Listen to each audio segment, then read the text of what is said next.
সকল বিধান বাতিল করো, সেটা গণতন্ত্র হোক, সমাজতন্ত্র হোক, দুনিয়ার যে তন্ত্রই হোক না কেন, সমস্ত তন্ত্র বাতিল।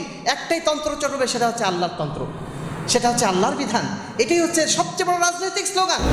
যে সমস্ত ছাত্রদের মাধ্যম দিয়ে সমাজের বুকে একটা পরিবর্তন আসলো, সেই ছাত্রদের হাতেই ৩-৪ জন ব্যক্তি তারা গণপিটুনিতে মৃত্যুবরণ করলো।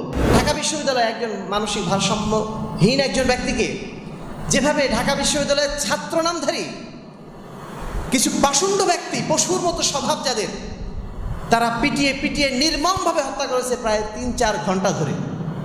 এই সমস্ত কাণ্ড যারা ঘটায়, এরা নিঃসন্দেহে সমাজের নিকৃষ্ট শ্রেণীর ব্যক্তি।